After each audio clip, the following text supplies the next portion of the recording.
Imagine this scene. A royal court in Portugal gathers, nobles dressed in their finest silks, priests clutching crosses, the air heavy with incense. At the center stands the king, Pedro I. Beside him sits his queen. But something feels wrong. Her face is pale, her hands cold, her eyes lifeless, because this queen has been dead for 2 years, and yet, on this night, she will be crowned. The story begins decades earlier, in the 14th century. Prince Pedro of Portugal was young, fiery, destined to rule. But destiny had other plans for his heart. He was married off to Constanza of Castile, a political marriage to strengthen ties between kingdoms. The union was cold, but within Constanza's household was a lady-in-waiting named Inês de Castro. Pedro and Inês met in stolen glances, whispered conversations, and soon, in forbidden love. To the scandal of the court, Pedro abandoned his wife's affection and gave his heart completely to Inês. Constanza, his queen, died young, and Pedro no longer hid the affair. He treated Inês not as a mistress, but as if she were already his wife. But the problem was blood. Inês's family came from Galicia in Spain, rivals of the Portuguese crown.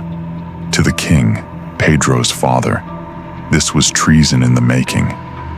Inês, he believed, was a dangerous woman who could drag Portugal into war. So the king made a ruthless choice. One night, while Pedro was away, soldiers entered Inês's chambers. Before her children's eyes, they executed her. When Pedro returned, he was consumed by grief and rage. He declared war on his own father. Portugal plunged into civil strife, a son fighting the king who had murdered his love. But fate turned again. The old king died, and Pedro ascended the throne. He was now Pedro I, ruler of Portugal. And with the crown came his vengeance. The killers of Inês fled, thinking they were safe. They were wrong. Pedro hunted them down, one by one. Chroniclers say that when they were captured, he ordered their hearts to be ripped out, literally torn from their bodies, one through the chest, the other through the back, so that both ways, their treachery would be punished. But this was not enough for Pedro.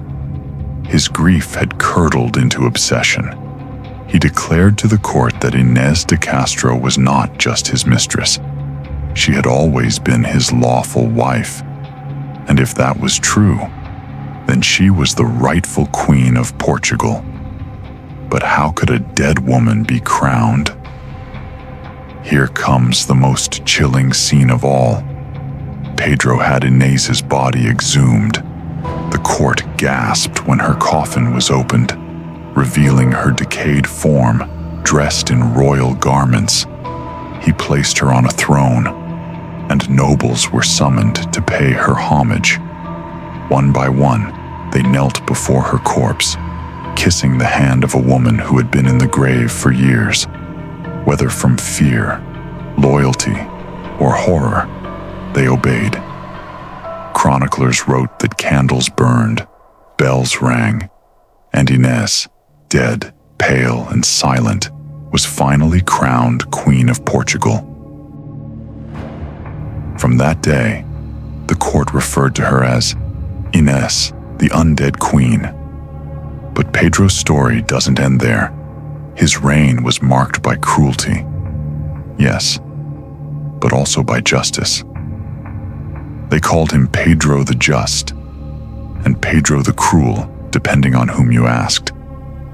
He ruled with fire in his heart, but he never remarried, never took another queen, And when Pedro himself died in 1367, he was buried not far from Inês. But he left one final, haunting request. Their tombs were placed side by side, but facing each other.